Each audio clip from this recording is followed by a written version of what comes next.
Howdy YouTube, this is Charles. And this is John. And there's Princess Frostbite chilling on the back seat. Oh my god, she's been doing this whining thing. It's been driving me crazy. She is actually at the age where she's in need of a baby pup to take care of. So can we get like 10 comments saying, let's go ahead and buy a puppy already, Charles? Yeah, I do think she's getting close to the age where we need to get a puppy. But, I don't know. But we are on our way down to the tiny house. As you guys can see, we're just now leaving the city. Traffic's a little heavy because I guess it's spring break weekend. Oh my goodness, look at the flooding.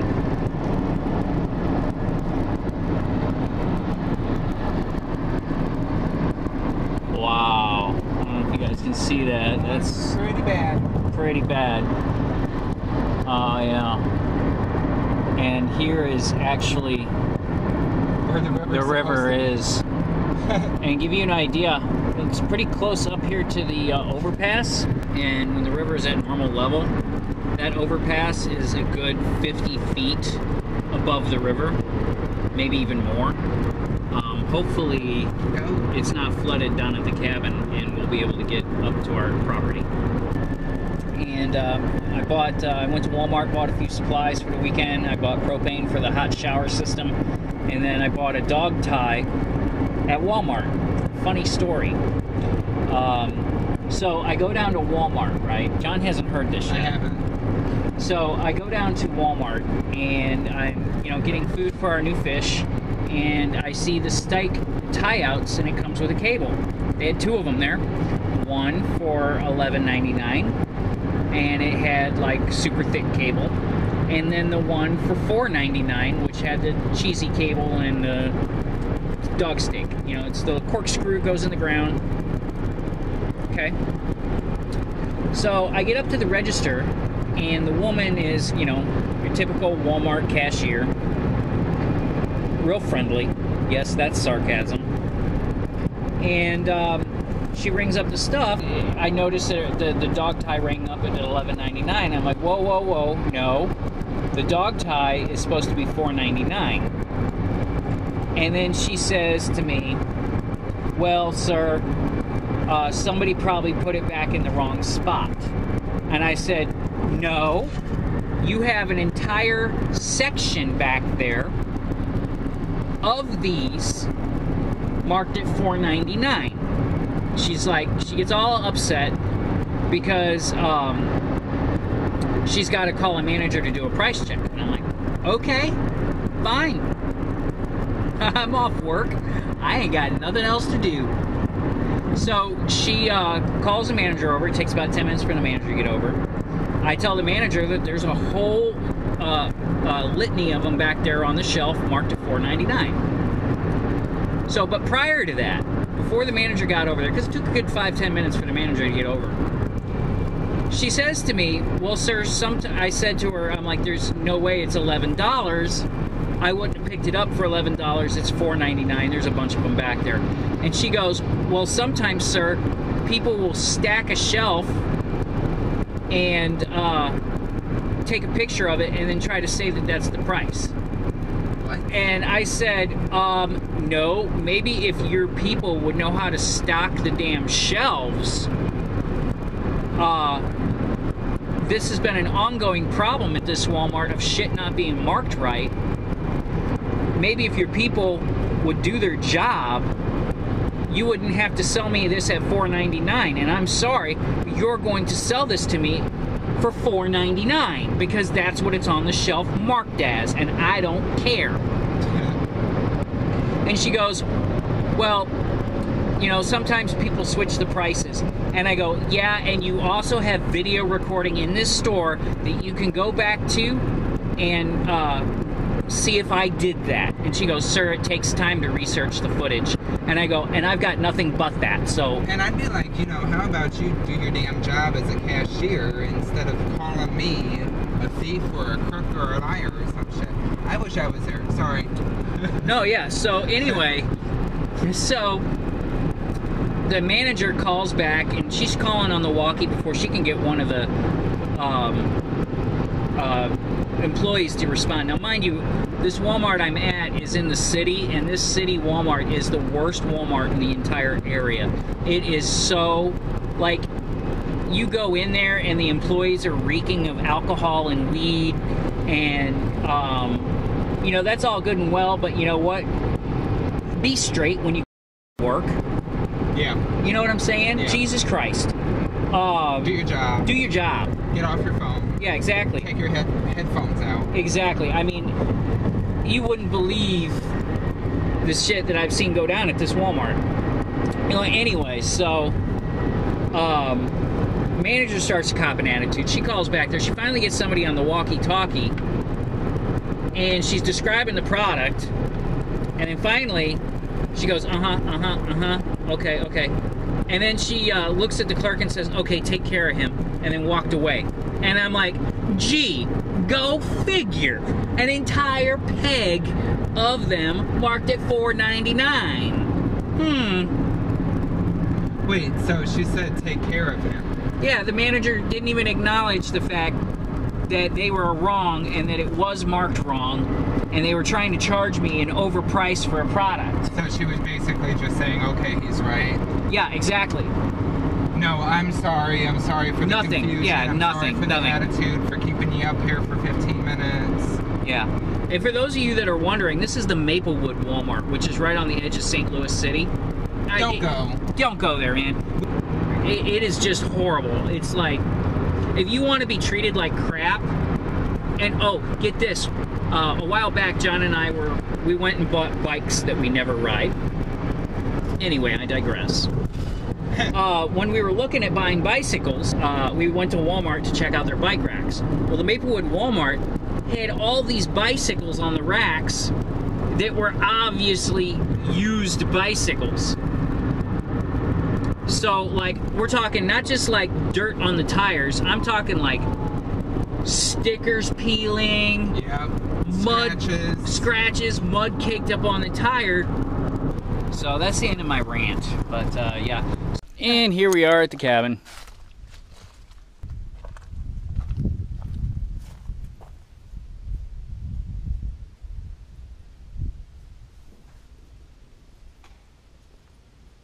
Well, it looks like it's taken spring a little longer to get here than last year. But we did have a pretty cold winter. So we're going to go ahead and get unloaded and go from there.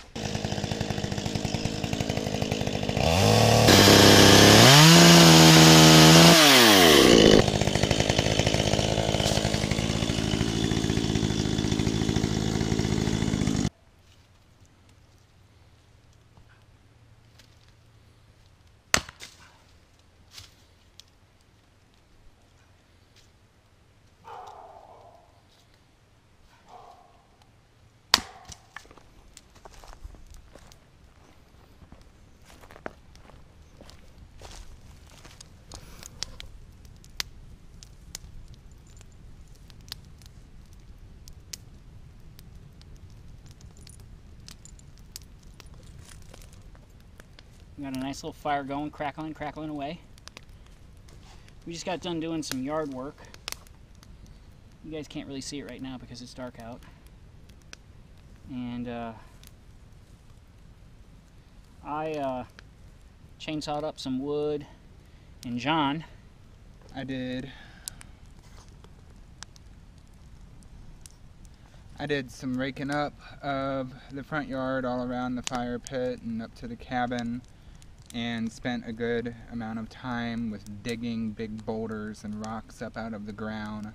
I don't know if we're going to find any gold, but you know, there's a lot of quartz in the ground out here. I'm really tired. You can probably tell John sounds pretty tired too. We kind of bust our ass. We're going to get to cooking our dinner, and we'll catch you guys in the morning when we're going to install some more insulation in the cabin. And who knows, we might end up chopping down a few trees. I don't know what's going to happen. You guys are just going to have to wait and see. Alright guys, I thought I'd give you a look at what the Dickinson looks like burning with the viewing screen open. Now the Dickinson, it did perform much better like we suspected now that we have the entire cabin roof insulated. However, I don't know how it would do in temperatures below 35 degrees, because it only got down to about 41 last night. When we went to bed, let me put it to you this way, it was about 90 in the loft. Yeah, it was toasty. Did not need any sleeping bags. But when we woke up this morning, it was definitely a little chilly. It was definitely cold when I woke up. I came down and made some coffee and some scrambled eggs for John. I had 2 over medium and some Italian sausage. And then I got the, he's laughing at Italian sausage. And then I got the Dickinson cooking. Also, one thing that really made a great improvement is we bought one of those Chinese knockoff Amazon tiny stove fans. This thing is powered by the heat. And it's actually got an electric motor in it. So somehow, I don't know the physics behind this, but it creates electricity and runs the fan. And it blows. It draws the hot air off the pipe. So it doesn't require to be plugged in or no batteries or anything like that. Thermoelectric. I don't know. I think it's probably the same principle as how the biofuel little camp stoves work. That's what the Dickinson looks like with the viewing grate open. Tell you guys what, I cannot wait to get that potbelly stove in here, because even though the Dickinson probably can sufficiently heat this room now, this tiny house now, we still run into the problem of the burn time. That's about the max amount of fuel you can put in there at a time without this Class A pipe glowing orange. And that's a serious problem. With the viewing grate closed, this would burn for about, and the damper down, this would burn for about 45 minutes. As you guys can see, we have no shortage of trees. I can't wait to get the potbelly stove in here because we run into this burn time issue when we go to bed. And yeah, we have good sleeping bags and whatnot, but it's still damn cold. More uncomfortable than I care for. And by the time the cabin loses heat and this is burned out, it's roughly about 2:33 in the morning. And that's a real pain in the ass. Because that potbelly stove, we'll be able to keep that going. Anyway, so my final word on the Dickinson Marine stove is it's not worth the money. Sorry, Dickinson. And I feel bad for saying that because you guys did give me a discount on the pipe. But, you got some serious design flaws here with this solid fuel stove. Most importantly, your horrible directions. It was literally a printed out copy on a sheet of paper that was faded. And the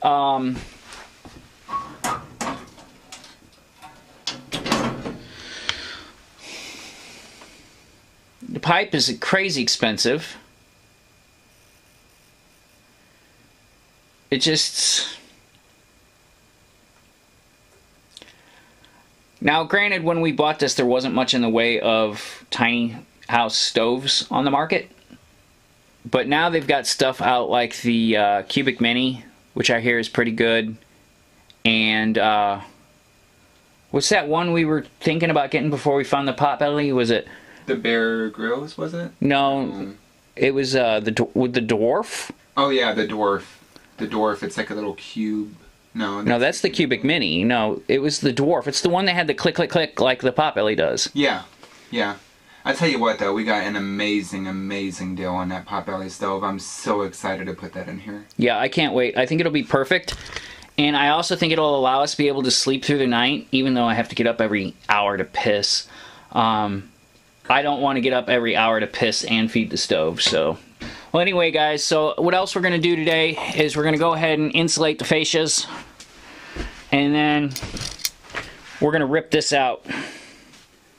because the potbelly stove is going to go there. It'll come out about right here and go straight up out through there. Of course, we'll cut this insulation, move it over here, patch that hole. And how we're going to patch the hole on the outside is I'm just going to cut and glue a piece of flashing over it, and then I'm going to bolt a piece of plywood with a shit ton of liquid nails on the other side, and then glue a gargoyle on it and spray paint the gargoyle, so we'll have this evil monster climbing on our house. That'll be kind of cool. Alright, so I'm going to get to it. Catch you guys in a little bit. Alright guys, that was a nightmare. It involved lots of swearing and 1 or 2 arguments between Mr. Charles and John. But we managed to get it done. The countertop is gone. And it opens up the room so much better. I really like how much more room there is in here now. Trying to have an indoor kitchen in here was just a bad idea. Now, where we had the fire brick glued to the countertop and the wall, there was some significant damage. We were able to flip this wall, which is fine. And then this wall, as you guys can see, so I'm going to putty these, sand them. John, can you reach that deer skin that's up there? Yeah, I think so. See, that's the benefit of being married to somebody who's 7 foot tall. Oh yeah. Alright, so this is what I think we're going to do. I'll place it up. Yeah. That's the top. Is this the top of them? Yeah, I think that's the top. Is we're going to hang this deer skin in this corner. Like so. Once the walls are fixed and done. And then you won't even notice that there was a repair there, because we're going to have furs hung all over the cabin. We got this deer fur we're going to hang here. My dad sent me the fur from the elk he shot years ago. We're going to put the elk fur up here or over here. And then we're going to hang a deer skull here. Potbelly stove will be coming out here. And then the buffet will either go here or here. We haven't decided yet. But that's pretty much what we did this weekend. Oh, also, I put up this insulation here, and then John helped me get that other board up there so that way it helps hold in the bats, and then also when we go to put the paneling up, we have some more points of contact to secure the paneling. I might bolt one on the side there and then bolt one in the side over there. Maybe bolt one down in the middle. Just so that way we can get, and you know, oh, I probably shouldn't have burnt that leftover lumber. That would have worked. To-dos. We are eventually going to raise this, bolt it onto this wall. We're going to get rid of the Harbor Freight box altogether. And then I'm also going to, above this, install the fuse panel. And then this board, actually, this piece of wall right here, more than likely, we are going to end up possibly replacing. I don't know yet. I haven't made up my mind. It sure would be easier to get finishing strips and just cover these gaps. You know, the other side of the walls, they framed up pretty nice, but over here this is more than I can handle.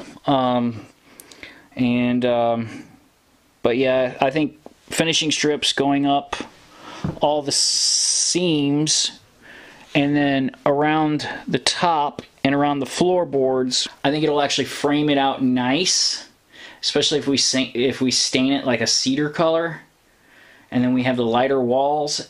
And then the roof is going to be beadboard, and the beadboard is going to be white, so the light will bounce down. I think it'll look good, but I just can't get over how much better, how much more room there is with that countertop gone. That countertop was a neat idea, but there was a lot of wasted space. I don't think from the moment that we installed that countertop that it ever worked. And I think the only reason we were holding on to it is because we built that fascia with like pallet wood. Yeah. And it was one of our first projects. Yeah. So it was more sentimental. Yeah. It was really disheartening, this demo project, taking that stuff out, taking a couple steps back, because, you know, you want everything to go perfectly, but, you know, that's not reality.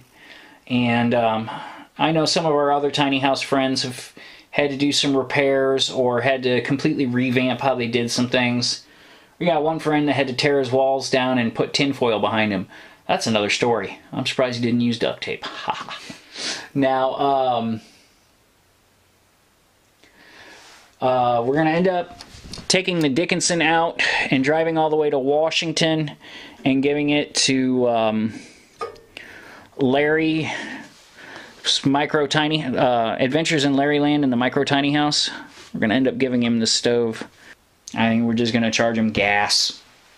You know, $100 bucks, $150. We drive Hondas, so it shouldn't cost us much to drive there. And it's a great excuse for an awesome road trip. Believe it or not, I'm 40 years old, and I have never been on a road trip. I mean, my family, when I was like 12, we drove down to like Florida one time, but I've never done a road trip. Well, anyway, so, I'll show you kind of a Princess Frostbite thing, what we did. Now, Princess Frostbite is the dumbest dog on the face of the earth. Although she's pretty, she's not smart. As you can see, she's on a stick. Yeah, like, if there's a rock on the ground she could get tangled up on, she'll find it. So, we had her, exactly my point. Come on, figure it out, pull. So, we put a stake in the middle, and it is exactly measured out to where she cannot get herself twisted up in a tree. But like I said, she's so dumb, she could get herself stuck on a rock and be yowling. We originally had it to where we had a zip line tied from that tree to that tree, and she would be able to zip back and forth. But she wasn't smart enough to figure that out, and all she wanted to do was walk around and around and around and around and around in a circle around one of the trees and then call for help. But now, we managed to be out here the whole weekend, and we didn't have to get her untangled once, because she did manage to figure out... This is what's left of our countertop. Boom! So we're going to start putting this out pretty soon. Oh, and I'll show you, this is some of the landscaping I was talking about we did. We just basically started raking up some of these leaves so we didn't burn the forest down. And then I started cutting down some of the smaller trees, the baby trees popping up, so the bigger trees will do better. And also, that way we have somewhat of a yard. Because, I mean, all of this property right here is ours. Our property goes all the way down to the end of the holler, and then we own everything to the left on the other side of the holler. And then we cleaned our Indian trail tree, got the remnants of the tree house off, and then we moved our kitchen patio over here, the hammock, and a chimenea, and the dining room table. Bring a pickaxe and a till out here and try to level this out a little bit.